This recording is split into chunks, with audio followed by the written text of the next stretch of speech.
It really is fun messing with the white star as Cal Henitus mentioned, just like this. Let's drag things out. Alberu fixed his grip on his spear. It would soon be dawn. He started to think about the long day ahead of him. Chapter 607. Even if it takes my last breath, 7. He then thought of a plan regarding how he would spend this day. Barang, bang. Numerous arrows and magic spells flew toward the black orb. Ran, Beakrax, Bud, and Alberu were all fighting against the enemies, but there were too many of them. Even though On and Hang were with them as well, the two of them were only supporting them from the rear, making everybody other than Alberu unable to hide their anxiousness. Ah, we're in a rush. Why the hell do they keep popping out? Bud lightly shouted as he swung his sword. A cold blue aura turned into a sharp thorn and stabbed an enemy's stomach. Ah, next. Bud just kicked that enemy away as if he didn't have any time to rest before charging toward the next enemy. His actions looked quite bold. The smell. In reality, he was actually more sensitive than ever before. He had a wind ancient power. He was using his ability to figure out an enemy's level of strength at its max capacity. I need to prepare for what the Crown Prince said. He said that in the worst situation, someone or something that is as strong as, if not stronger than a Ruhaben Nim, might appear at some point. That meant that Bud was the person who could figure that out faster than anybody else. His eyes were already bloodshot, as he was using his abilities to the max, starting from the beginning of the battle. But he could not stop. Ah, why the hell do more of them keep popping up no matter how many I take down? A blue aura rushed forward like a thorn toward an enemy's neck. This time, there was someone who was faster than him. Slash. Ah, a large greatsword slashed at the enemy's back. Beakrax nonchalantly said something to Bud with a stoic expression on his face. Back. Bud swung his sword toward the back. Clang. A black arrow crashed into the blue aura and shattered into pieces. Ah, thanks. Bud thanked Beakrax, but Beakrax was already swinging his greatsword at another enemy. I can't believe such a vicious bastard can use such covert stealth techniques. What a scary household. However, Beakrax was not vicious at all when compared to Ran. Ah, my arm. Ah, my leg, my leg. There were enemies falling over with severe injuries all around them. Where the hell are these attacks coming from? The problem was that these enemies had no idea where the attacks were coming from. Scary old man. Bud realized that these quiet attacks were coming from Ran. He was right as Ran was running wild in this thick darkness before the sun came up. These were the enemies that had destroyed his household and killed his family members. It had happened a long time ago, but he still could not erase the incident from his memories. You want to touch my family again? Ran was filled with more anger than ever before. His son Beakrax was the only one who had realized this. Shhhhhh. His dagger slashed without making any noise. Ah! An enemy fell down grabbing his injured back. Ran didn't pay any attention to the fallen enemies. His emotionless gaze just moved to find the next target to attack. The young Masternim was quite like a puppy. He was thinking about Cal right now. He had somehow ended up at Count Henitus's household after escaping the eastern continent and heading to the western continent. A lot had happened until that point, but there were so many more stories that had come up during the time he spent in the Henitus household. Almost half of them were related to Cal Henitus. It could not be helped. He was quite an entertaining young master. However, such a young master. We will definitely keep Cal Henitus alive for the whole day. The sentence from Crown Prince Alberu Crossman regarding their goal for the day had fueled the seeds of anger for Ran. These seeds had grown into a large fire. Shoot the arrows, ah. That was why Ran attacked the dark elf that was giving orders to attack the black orb. The sharp dagger stabbed through the dark elf's neck and burst out the other side. Ah, ah. The dark elf heard Ran's voice behind him. You don't need that neck since you just say useless things with it, right? Ran then disappeared into the darkness so that the enemies pointing their arrows at him would not be able to hurt him.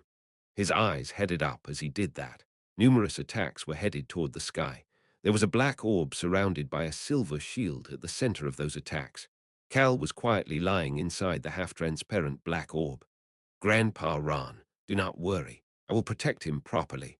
Ran started to smile after hearing Rayan speak to him as if he knew that Ran was looking at him. Rayan's only task was to protect Cal. Ah, Rayan started to speak to Ran and the rest of their allies. Tasha, Rosalind, and Mary said that they have started to move. Albaru clenched the white spear in his hand after hearing that. Their friends were staying with the plan and moving properly. That was why he started to think about people who were elsewhere even as he was fighting. Cal Henitus and Choi Han. I know that you will be able to protect Cal. He started to think about Choi Han, Cal's knight. Roo-woo-woo-war. Choi Han moved his sword toward the monster that was spurting out bluish-yellow blood as it screamed. First were the eyes. After that, open your damn mouth. He headed toward the screaming monster's poisonous fangs. There was black poison dripping down from the two fangs. Isn't it already open? Choi Han heard Lee Su-hyuk's voice behind him. Lee Su-hyuk had reached next to Choi Han at some point. Clang.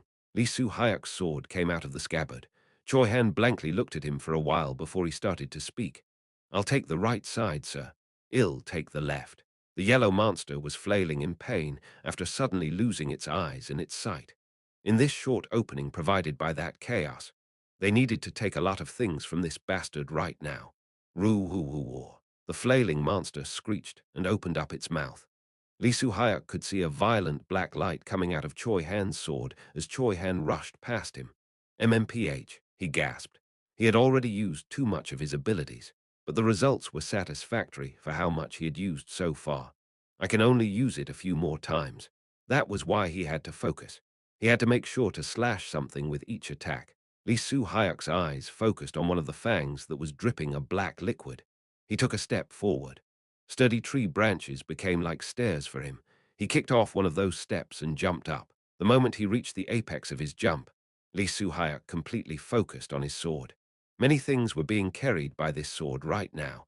The flow of the battle that was to come, the lives of numerous people, and finally, Kim Rok-soo's pain-filled power that was serving as a stepping stone for him right now.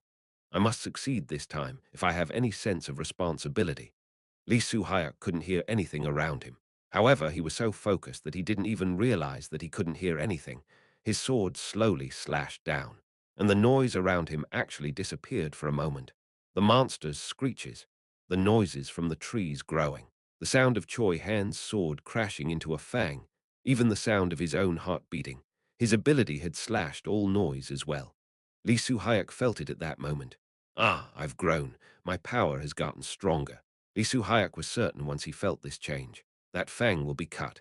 He soon saw something that would verify that he was right. Roo-woo-woo-war. Lee Su-hyuk heard the monster's pain-filled roar once he could hear again. Pat. Choi Han placed a hand on his shoulder. You've gotten better, sir. Choi Han's voice was filled with joy.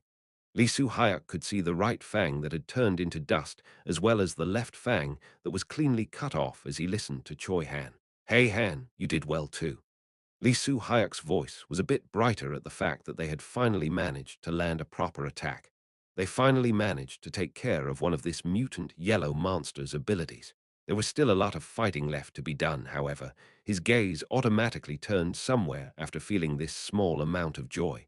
He wanted to show this to the punk to whom he was both thankful and concerned about. Shoot, Ka. Choi Han suddenly screamed before shutting up and starting to run without being able to finish what he was saying. Lee Su-hyuk could see Kim Rok-soo, who was standing on a pillar on top of the trees that looked like a watchtower.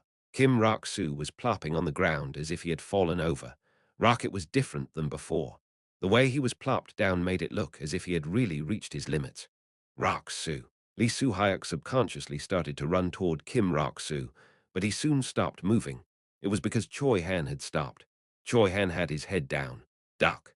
The usually calm and composed bastard's face was seriously contorted with a frown right now. Duck.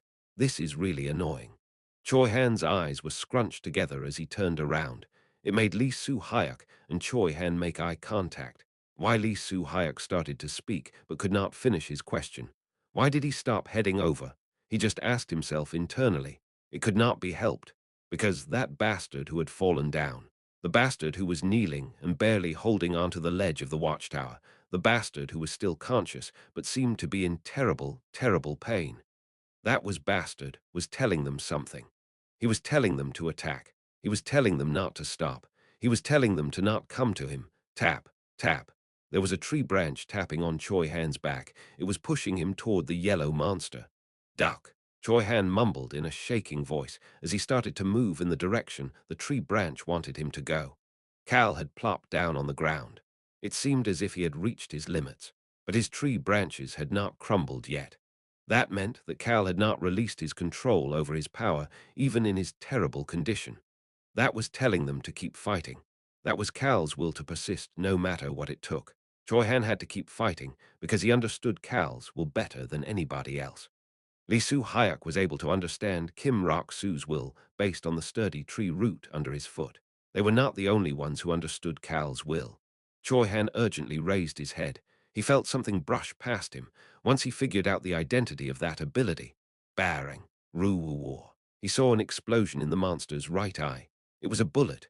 A bullet had flown over and pierced through the injury on the monster's eye before exploding. Ha! Ha! On top of a different tree near Cal, Park Jin-Tae was breathing heavily as he aimed toward the monster again. Crazy bastard. A ducking lunatic. He was swearing without stopping. He felt as if he was going crazy because of this unexplainable anger and annoyance. That was why he could not just stand still. Ah, duck it, let's just keep going. Tang, another bullet shot out from the barrel of the gun. Other people started to speak as well. Long-distance attack squad, aim for the head, attack the head. Hey, run across the trees. You can attack the monster if you use the trees. Squad 1. Let's quickly take care of these monsters, and we will head toward the trees as well. Archers, leave these to us and climb the trees.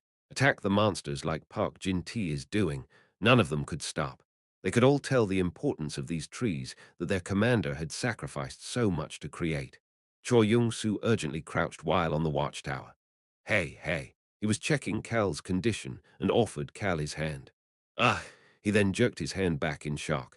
Kim Rok-soo had suddenly plopped down on the ground. Why no, how is his body so hot? Cal's body was extremely hot. It was not just at the level of a fever. It was so hot that it felt as if he would burn. It made him wonder how Cal was not dying right now. Normal people would have some issues if their body heated up like this, but Cal looked the same as he did before. Choi Young-soo then realized that something seemed to be surrounding Cal. That something was the reason Cal was so hot right now. What the hell is going on with this punk right now? Choi Young-soo was feeling extremely frustrated. He heard a pain-filled, quiet voice at that moment. Kim Rok-soo, are you okay? He quickly asked Cal. But Cal quietly mumbled again, as if he couldn't hear Young-soo. Kim Rok-soo. Choi Young-soo was wondering what was going on, as Kim Rok-soo was calling out his own name. Actually, Cal was the one who was really wondering what was going on. He had subconsciously plopped down on the ground after his body felt as if it was shaking from intense pain. It was amazing that he managed to maintain his ancient power. He had heard a voice at that moment. It was different from the voices of the ancient powers or the voices of the gods that echoed throughout his body. Am I finally able to chat with you? It was Kim Rok-soo. It's my voice. No, it's not. It was different, but the tone of the voice was oddly similar to the current Kim Rok-soo and Cal. That was why Cal figured it out. He figured out that the owner of this voice was Kim Rok-soo, but not the Kim Rok-soo he knew.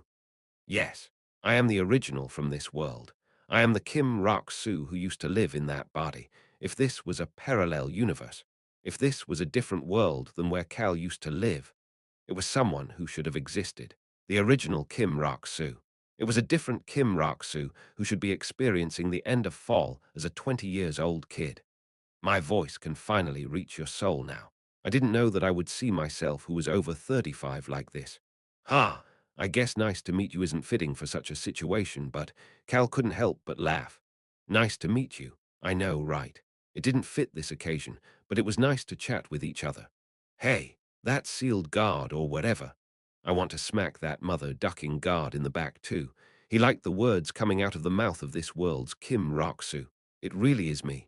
Chapter 608. Even if it takes my last breath 8, are all of my thoughts being read? Yeah, I saw it all. Cal closed his eyes for a moment after hearing the original Kim Rok-soo of this body respond. Kim Rok-soo added on at that moment. Including your past, all of it, I saw all of it. Cal could hear that Kim Rok-soo's voice was slightly shaking. 20 years old. The Kim Rok-soo of this world was still young and had not experienced a lot of things. But he had seen Lee Soo Hyuk and many others die, team leader Kim Rok-soo who continued to live even after their deaths, and even his life as Cal Henitus after that. Even if he was a cold and stoic bastard, these were extremely difficult memories for the 20-years-old Kim Rok-soo. You've suffered quite a bit. This was the thought that Kim Rok-soo had after looking at Cal. We need to stop suffering. And that's both you and I and the others as well. These were Cal's honest desires. Choi Young-soo and Yi Ha-young, who were next to Cal, understood what Cal was mumbling to himself and stopped moving for a moment. They didn't know why he was mumbling like this. But the fact that he was saying such a thing on the battlefield made their hearts hurt. Commander Nim Yi Ha-young subconsciously called out to Cal. He couldn't stand not calling out to him during this pitiable situation, but Cal heard the Super Rock's voice at that moment. Cal. Cal's eyes clouded over. The pain had lessened. It was less than half of what it used to be. I can't see because your eyes are closed on the other side, but the attacks on the black orb surrounding you have disappeared. He's right. The shock transferring from the black orb to your body is gone. The fire of destruction added on with excitement. Cal realized it at that moment. It wasn't that the attacks toward the black orb have stopped. Rayan. He was certain that Rayan's shield was protecting the black orb. His friends were also defending against the attacks headed toward him inside the black orb. They're doing well. His friends were doing a good job. Cal's eyes filled with energy. It had been about 1 hour and 30 minutes since the battle had started. That meant that it would soon be dawn on the other side. Heh! Cal let out a short chuckle. It was at that moment. You're at your limit. It was the voice of the glutton priestess. Cal nodded his head. She was right. He was at his limit. You can't faint. Putting the White Star's attacks on the other side aside, Kim Rok-soo's body would not be able to handle it, and he would faint if he used any more of his ancient powers. Cal slowly raised his head. Why, you're getting up. Choi Young-soo and Yi Ha-young quickly supported Cal. Cal raised his head and could see the battlefield that was bright from numerous people's light abilities. It was bright even though it was night time. Hoo-woo. Cal slowly started to catch his breath. The pain was only half of what it was before, but it was still painful. Everybody is doing well. Cal started to think. My friends here are doing well too. Hey, you cannot die. He heard this world's Kim Rok-soo's voice. Cal could not die right now, as he mentioned. That's why I should rest for a bit. I can't let anybody die. I can't die either. I will definitely survive. He had persisted through everything until now so that he could survive. He needed to survive to create a small farm and be a slacker. He would achieve everything he's wanted to achieve. Yes, let's chat some more while you rest. As Cal started to smile after hearing the shaking voice of the young Kim Rok-soo, boo-boo-boo-boom, the trees stopped moving. The others quickly understood what was going on. Everybody's heads turned toward the watchtower on top of a tree. They could see their commander looking down at the battlefield while being supported by two people. Someone started to speak. Don't stop the attacks. The trees had stopped. That meant that there was nothing to hold the yellow monster down anymore. Roo-woo-woo, crack, crack. The yellow monster started to twist its body and roar out loud. But nobody was complaining about the fact that the trees were no longer helping them fight this monster. Don't waste this opportunity that the Commander Nim has created for us. Attack some more before the trees are destroyed. Everybody knew what they needed to do and started to move even without Cal giving any orders. This was not the case for only the people involved in the attack. Lee Seung-wan, who was stationed in a large area on one side of the castle wall. He was currently using his recording ability. Commander Kim Rok-soo's attack has stopped, but the trees he created are still present, and the attack squads are using them as support to attack as much as possible before the trees are destroyed. Everything happening on the battlefield was being recorded through his mouth. Kim Rok-soo had said something to them. We need to record everything that happens. It is for the future. Lee Seung-wan didn't have any power to join the fight, but he was fighting in his own way. He was thinking that recording everything was his way of fighting. He turned to the side. Kim Min-jun, who had the message ability, had tens of walkie-talkies around him as he delivered information all around. Squad 7. Squad 5 says they are about to move up to attack. Please support them from behind. Got it. Squad 2. Long-distance attacks will soon start coming from the 3 o'clock direction. Please keep that in mind. Yes, sir. Lee Seung-wan's older sister, Lee Jin-ju, ran into the castle with a document Kim Min-jun created for him. Mr. Min-jun, I just need to read all of this, right? Yes. Please help everyone not be so anxious. Yes, sir.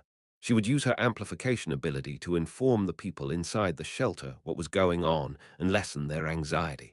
Everybody was fighting. Lee Seung-won saw an ability user speak to Ju Hoshik at that moment. "Mr. Ju Hoshik, are you not participating in the battle?" He was someone who had seen Ju Hoshik's abilities when they took care of the blue head last time. Lee Seung-won could see the stiff expression on Ju Hoshik's face. He had his arms crossed as he shook his head. "I wish to fight, but I cannot go to the battlefield." Grandma Kim and Dr. Kang. Ju Hoshik was next to them along with Jang Man-soo. "Mr. Ju Hoshik, wouldn't you ability make it so that our attacks become stronger?" They could use his faith to amplify their attacks. That power would be very useful on this battlefield.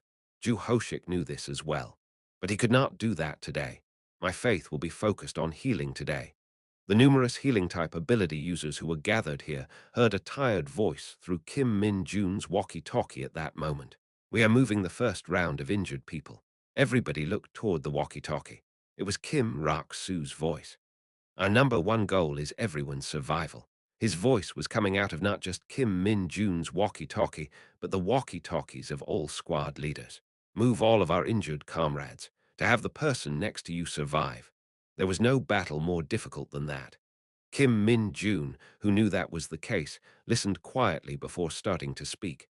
Commander Nim Grandma Kim made a comment as he was unable to finish what he was saying. "Rock-soo, we should probably bring you over first." Cal put his mouth to the walkie-talkie and responded to the concerned voice he heard through it. "I am okay." Hara. He could hear Grandma Kim sighing after hearing his response. "You need to get healed." Cal immediately responded after Grandma Kim asked once more. "It is useless." Cal was telling the truth about other people's healing abilities being useless on him right now. The attacks on Cal Henitus's body on the other side, and the rebound from using his ancient powers. Neither of those were things he could take care of on this side. All they could do was lessen some fatigue. That is why it is more beneficial to use their powers on other injured people rather than me. But the others did not hear Cal's words the same way. "It is useless."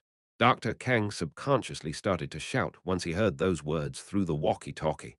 "What do you mean it's useless? You need to have faith that all illnesses can be cured." "That's right. You must have faith." The injured members of the attack squads were being moved over as Ju Hoshik quietly added on. Once the first group of injured people arrived while being supported by their fellow squad members. "Please heal the others first." They all heard their commander's voice. "I am okay." Silence filled the castle wall at that moment. Until later then. Cal's walkie-talkie then disconnected. They heard someone start to swear after a few seconds of silence. That rotten son of a beach. It was Ju Hoshik. The person who always calmly said, "I have faith," and seemed quite serene, was angry even though his face still looked calm. "Fine, let's go until I faint." Ju Hoshik pointed to the injured people. "Please lay down." Dr. Kang pulled up his sleeves while Grandma Kim headed over to the injured people with the other healing ability users. Ju Hoshik started to speak to the injured. "You guys will definitely get better. You will all become energetic. Do you understand?" The injured kept their mouth shut after seeing the look in Ju Hoshik's eyes. Ju Hoshik didn't care and started to speak to the two elderly healers next. "Grandma, Grandpa, please have the same belief." "No, everybody here needs to believe that. The belief that all of the injured will get better. The belief that everybody would survive." Ju Hoshik pulled off his white jacket and threw it to the side. "That is how my faith can be as strong as possible." An aura started to appear around his body that was full of scars. He clasped his hands together and started to shout. "I have faith." He believed it would happen. He believed that everybody here would survive. The reason behind it was simple. It wasn't because he believed in Grandma Kim and Dr. Kang's abilities. Kim Rock-soo, that damn commander's actions and words, the warmth hidden underneath those words, those were what gave him certainty and faith more than anything else. Ju Hoshik didn't know it yet, but his faith in Cal was stronger and more certain than any faith he had ever had in anything before. His ability started to explode, similar to the aura that was becoming stronger around his body. His ability shot up as if it was exploding stronger than ever before. He was not the only person going through such a situation. Similar to how Lee Soo-hyuk's ability had grown to where he could even slash through sound. Similar to how Ju Hoshik's faith was more certain than ever. similar to how Kim Min-jun continued to slam against his limits to create more walkie-talkies as needed, similar to how Grandma Kim, Dr. Kang, and the others were desperately using their healing abilities for the injured. People all around were reaching the limits of their abilities and exploding past them. Plop. A hand holding a walkie-talkie weakly fell to the ground at that moment. Choi Young-soo was slightly shocked and quickly started to ask, "Are you really okay?" He could hear Cal mumble something instead of responding to him. "This is enough." Choi Young-soo looked as if he was about to cry as he responded to the weak voice. "Yeah, this is enough." They were able to injure the monster's eyes and slash the monster's poisonous fangs because Kim Rok-soo had held the monster down. They had finally been able to land some successful attacks, and the atmosphere on the battlefield had changed.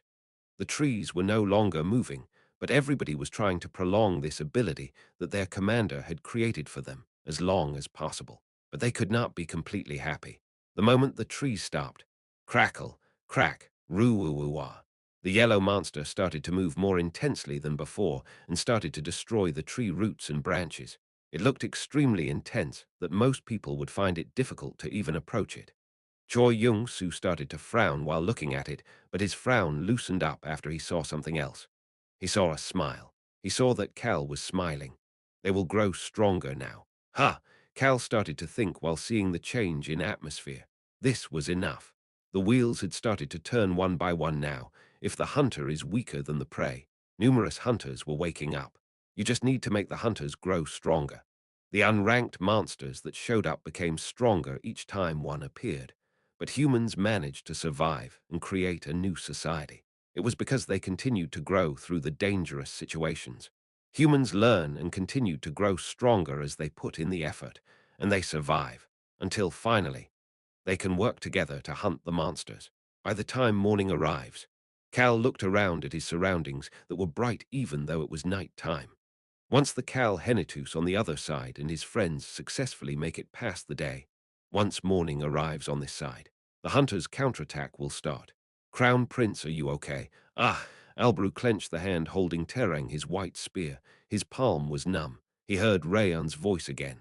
"Hey, Crown Prince, is it time to get started with Phase 2? Dawn had arrived on this side. Chapter 609, even if it takes my last breath, 9, ah. Albrew let out a short groan. Bang! The wall cracked once he slammed into it. "I should be asking you why you are so weak." The White Star openly sneered at Albrew. He was still only using his fire sword. He pointed the tip of the sword toward Albrew and continued to speak. "Are you not going to use your magic?" Albrew was only using spear arts as well. "I guess it really is difficult to defeat a sword art that has been sharpened for 10 years. These results were to be expected. Albrew was not someone who specialized in any one thing, whether it was his magic or spear arts. Neither was at the level for him to be considered the best on the continent. He was only strong because he combined the two together. "Well, fine. I'm sure there's a reason you are not using your magic." Step, step. The White Star started to walk toward the wall where Albrew had slammed into. Ah!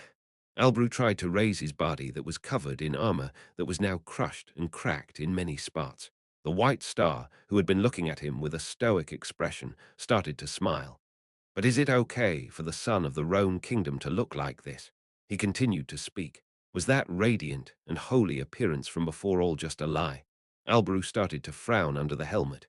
It was not because of the White Star. "Is it okay to just let him talk shoot like this to you, sir?" It was because of Terang. The owner of an X-grade must show such trash who provokes you the taste of Sprite in reality. What the heck is it saying? It is something that my creator often said. Personally, I hate sweet potatoes. I recommend a road of flowers, money, or Sprite. Of course, I accept a decent level of sweet potato for an extremely carbonated Sprite. Albrew felt as if he was going to sigh, but his expression stiffened after hearing what Tereng said next.